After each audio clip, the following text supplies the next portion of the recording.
Okay, I've got something for you. The new parts have been fitted to the car. The simulation numbers are good, so look forward to your feedback. Check out the details. What's up, guys, and welcome back to a brand new episode of my F1 2017 career mode. And look at this, brilliant news, a double upgrade for this episode, and also more good news in the core competency progress, because thanks to the amount of classic events we've done, we've actually increased the upgrade speed. So upgrades, instead of taking 4 weeks, will now take 2 weeks for the major ones. So that is very good news for us, and that means we can now actually start looking at the possibility of purchasing major upgrades, because before, considering the time frame we have, we don't really have a lot of time to sort of waste 4 weeks waiting for an upgrade. We sort of needed the results, and we needed the resources now. So luckily that upgrade is going to mean big things for us in terms of improving the car, especially in the aero department specifically. So very good news, very, very exciting, and hopefully we can get enough points saved away to get an upgrade at the end of this episode. We do have, I think, about 900 points because we didn't spend them all in the last episode, so we are working on quite a lot of points here, and who knows, after that we could maybe invest those at the end of this episode into a major upgrade. We'll have to wait and see. But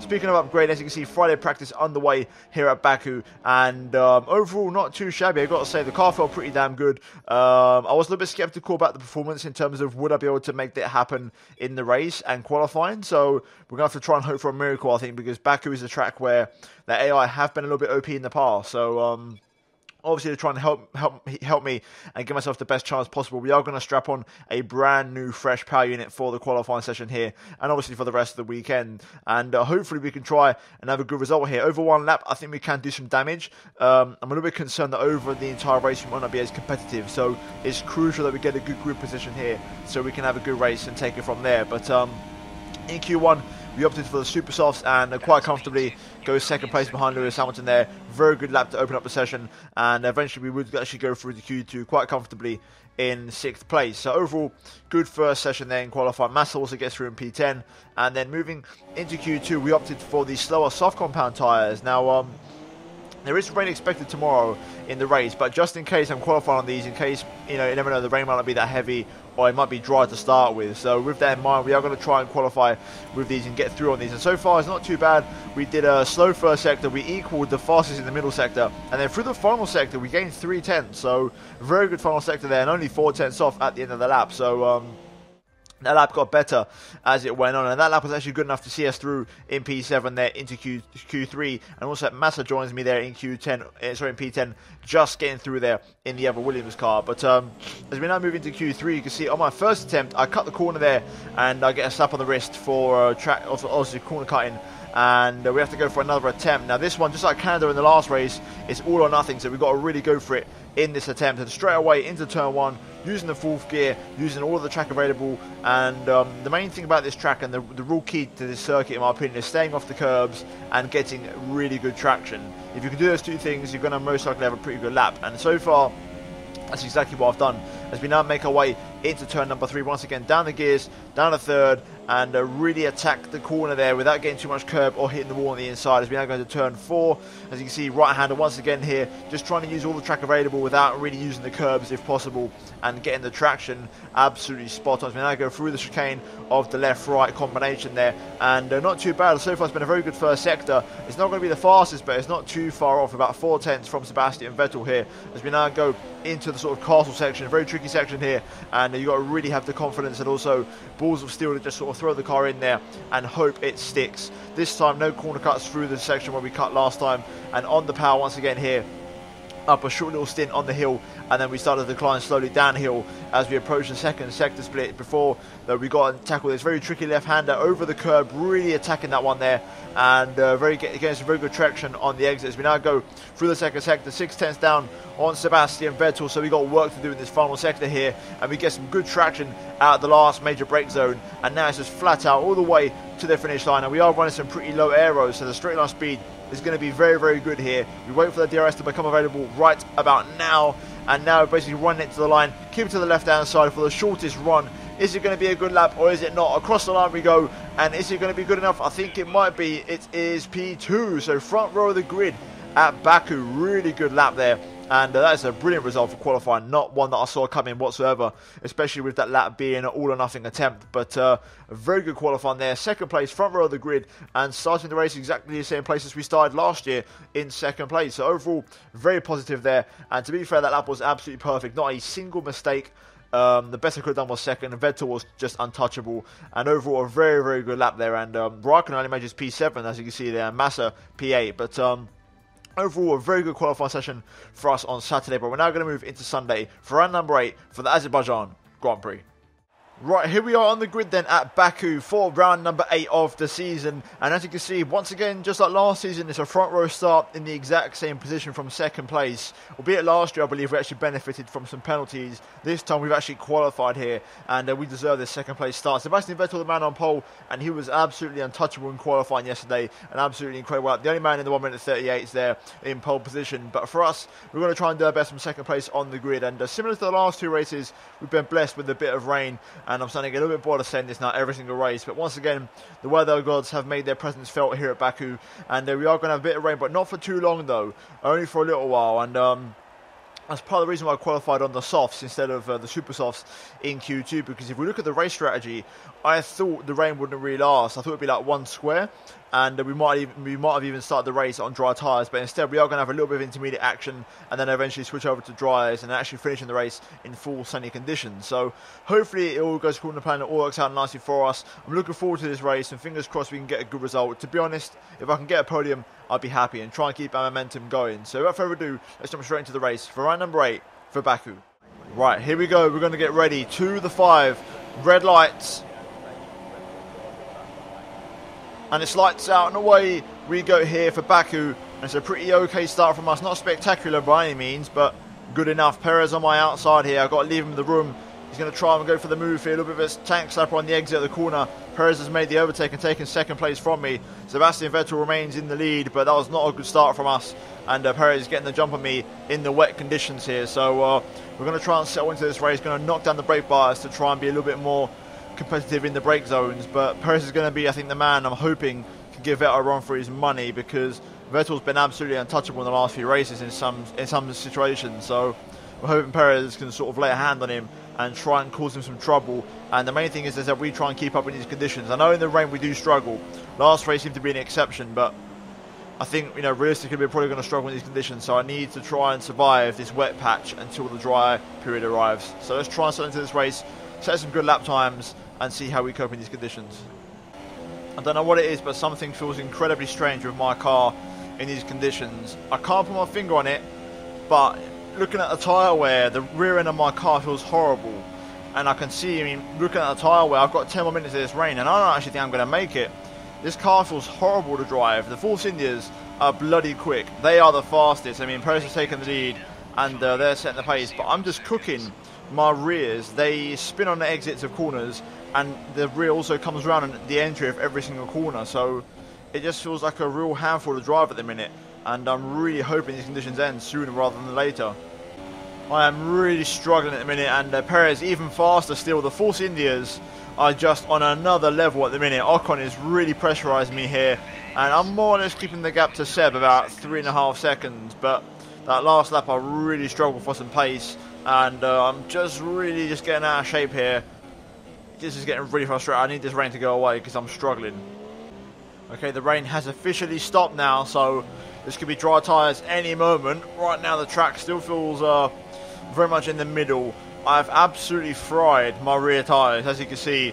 Not happy one bit with this stint. The car felt absolutely horrible. Somehow my pace was genuine for at least 4th place, because Hamilton behind Ocon hasn't really been catching. So I had pace for 4th place, but oh man, look at the back end just drifting through there. Horrible to drive, just got no grip at all. Okay, I'm going to come in, I think. I'm being offered a strategy change, so I'm going to take it and I'm going to come in this lap. So we're going to respond to what the team have offered me, and we're going to come in for a set of soft compound tyres. Now this could be controversial, but a very last minute decision there. They just came on the radio, so I was like, you know what, I'm going to bite the bullet and take there it is, just enable. So I'm biting the bullet, and I think I might have made this work actually. So we've timed this to perfection. Those guys are going to have to go one more lap on the intermediates, especially Perez and Vettel, so let's see if we can make something happen here with these tyres. I think the track's going to feel very slippy, but we're going to try and make it work. The AI go for mediums. I think most of them, they're going to try and go to the end on the mediums. I don't really want to go for that because the mediums are just going to be a horrible tyre to go on. I want to go more aggressive, so we're going to run these softs and then go into the supers at the end. Okay, these guys now on inters are starting to go very slowly. Alonso being the first. The track is still very much 50-50, slightly, I'd say 55-45 to the dries, but you've got to be very careful. Those inters do still work, so we're sort of stuck behind Alonso here. I'm going to try and force my way past him and slide past, very close indeed, but we've made it work, and then we've got to make sure we don't hit the wall on the right hand side there. And there we go, past Alonso, a little bit of a free squeeze there, screen free should I say. Let's keep going and try and make this final sector count. Right, here we go, past the pit lane. We're going to come past most of the drivers who we were racing anyway into turn one, just taking it very cautious on the brakes, finding the grip here. The track is still very moist, but there we go, we're comfortably back out in third place, and it looks like everybody has opted for mediums. Screen freeze again. Right, okay, there we go, we've just about kept out the ball. Another screen freeze, Jesus Christ. Right, okay, everyone's opted for mediums, so now we've got to try and make these soft tyres work. Fastest lap as you'd expect. We've got to try and be nice and consistent on these tyres now. I'm gaining quite a lot on Sebastian, but my concern is also with Raikkonen behind, who might start catching, so we've got to be wary and try and be consistent with these tyres and make them last until about lap 20 or 19, and then we'll come in for super softs. Fastest lap from the race, but Raikkonen responds on mediums. He's the fastest man at the moment. He's flying in the Ferrari. I'm not going to lie, I still don't feel like incredibly confident. The car still feels very odd in race trim, and I can't match the fastest laps. Perez just did a 42.9. I can't touch that, and Perez was nowhere near me in qualifying. In race trim, I just lost my pace. I don't know what it is. Oh, Hulkenberg out of the race, and we've got a virtual safety car, so that's pretty interesting. It's a little bit early, to be fair, for a virtual, but if that was a full safety car, would have definitely come in for super softs. At the moment, I'm not going to lie, I'm looking at my tyre wear. I reckon I could be able to get these to the end. I think I might be able to, so I'm keeping that in mind with my way of driving. I'm trying to keep the rears in. The track is now properly dry, and I've definitely noticed a bit of a change since I last spoke, and there's a little bit more traction in the main traction areas. It's still not great. The car still feels like a bit of a dog, but it does feel a lot better. Also, curiously, we are catching a lap car, and that lap car is Valtteri Bottas, so we have got more pace than the Mercedes, for example. It's just the Ferraris and the Force Indias are untouchable. Force India because this track just suits their car, and Ferrari because they're just blatantly the best team around. But so far we're looking okay, and I think we might be able to get these to the end. I'm going to nurse the situation though. I just realised I think Raikkonen has just come into the pit lane that last lap, so are the mediums not able to make it to the end of the race? Is there something wrong with the medium tyres? Because I can make it on these softs, so unless Raikkonen maybe had some sort of issue or something, I don't know, but Raikkonen's come off that medium since coming to the pit lane, so interesting development there. I wonder if anyone else might have some issues. I've got to say, these tyres are really doing a good job. They're getting better as the race goes on. The tyre wear is picking up, but the tyres feel better than ever. And right now I'm actually catching Sebastian Vettel up again. I've already lapped Bottas, and I think I'm now within 4 seconds of Sebastian Vettel. And when we switched over to these tyres, the gap was nearly 8 seconds, so could there be a late second place on the cards here? We'll have to wait and see. I'm still pushing hard, and we're trying our best. I'm using Rich Mix in the first 3 sort of main straights, which is this sort of section now. Right, fastest lap of the race. We are in hot pursuit of Sebastian Vettel here, and I'm not giving this one up. We're going to try and get second place here. Oh wow, Massa out of the race again. Another retirement from my teammate. Either way, purple first sector, 2.1 to Vettel. We can do this. I'm within a whisker of getting Sebastian's DRS, but unfortunately I think he's going to have DRS off of a lap car in front of him, which is a Sauber, and I'm just going to miss out here, so I need to get the slipstream off of Sebastian and hopefully get DRS on the back straight. That lap car is a Sauber. He's going to get in his way, hopefully, into turn 1. Is he? No, he's not. It's Marcus Ericsson. Oh, this is going to be very awkward. Right on the apex. Ericsson, I'm going to have to tag him a little bit, and that's not good for me. That somehow affected me the worst. And there's Sebastian. Have we managed to nab some DRS? No, we haven't. Damn it. Come on, I'm getting close, but I need to really get within DRS now. I think my tyres have just let go, and Seb has also magically just found some pace. It's like the second he cleared Marcus Ericsson, he's all of a sudden remembered he's driving a Ferrari, and also just about run out of Rich Mix now. So I think, yep, Perez setting a fastest lap. It's like the AI have all of a sudden just put on OP mode, and they've just found some more pace all of a sudden. So right now, I need a miracle to get Sebastian, but look at that, a fastest lap from him. This could be game over now, unfortunately, after all of that hard work. Right then, there we have it. Sergio Perez wins at Baku, setting a 41.7 fastest lap on the last lap of the race. Sebastian Vettel comes home in second, and we're going to bring it home in a pretty good third place, I'd say. Really gutted that AI just sort of literally went Super Saiyan right at the end there with 2 laps to go. The second I had a chance of getting past Sebastian Vettel there, but what can you do?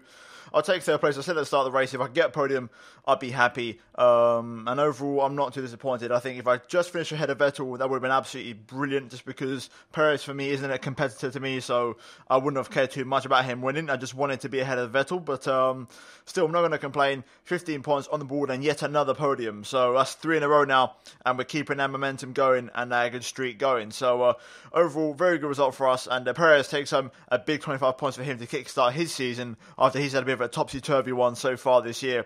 And like I said, Vettel takes second. Raikkonen, I believe, finished way down the order in the end because something happened. I don't know what it was. I'll have to investigate after, but interesting. I'm going to look at the top 10 in a moment because I think there's a lot of interesting surprises in there. But as you can see, Perez there, ecstatic to win this race, and a well-deserved 25 points for him. Their car was just way too good around here, and I knew they'd be quick around here. But overall, we're now going to jump into the final race results, drivers and constructors standing to see how exactly everything shapes up after that pretty hectic race.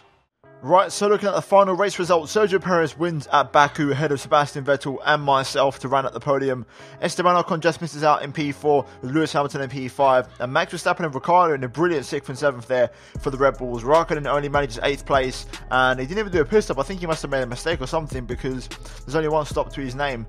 Rowan Grosjean and Magnussen both scored double points finishes for Haas there, picking up the lower end of the points, and both of the McLarens just miss out around a track that doesn't normally suit their car. Then finally, Hulkenberg and Massa retiring with Ericsson and Bottas a lap down. But in terms of the driver standings, you can see we now jump up into 5th place, overtaking Esteban Ocon. However, I wasn't concerned with Perez, but apparently I should be because he's up in the 4th place after that win. So a big points boost for the Mexican there. And in terms of the constructors, we do hold on to our 4th place, only 4 points ahead of Red Bull though. So still very close in that battle. But we're now going to move into the laptop. Okay, so this is what I was looking forward to. Thanks to the upgrade we had earlier on in the episode, we can now buy an Ultimate Aero one, and it's only going to take 2 weeks to arrive. Well, not Ultimate, sorry, it's a major one, I believe, but still, 1,350 resource points. We're going to go and spend those on the diffuser, because if you look in the bottom right, I don't think you'll be able to pick up in the video, but there's a very small difference here in gain between these two in the bottom right. I don't know if you can pick it up or not, but we're going to go for this one, which is going to give us a bit more improvement on the diffuser, and it's going to give us a big performance boost. So we're going to purchase that, and that should arrive hopefully for the British Grand Prix, my home race. And that all in all is going to mean we're going to get a little bit closer to Mercedes and take a big leap forward. But other than that, guys, a massive thank you for watching this episode of Career Mode. If you have, then please do leave a like on the video. Let's try and smash 250 likes for this episode. Also, subscribe to the channel if you're new around here for future F1 content. Also, please be sure to check out these videos on screen if you have missed them by chance. But other than that, guys, thanks for watching. I'll see you in my next video very soon. Goodbye.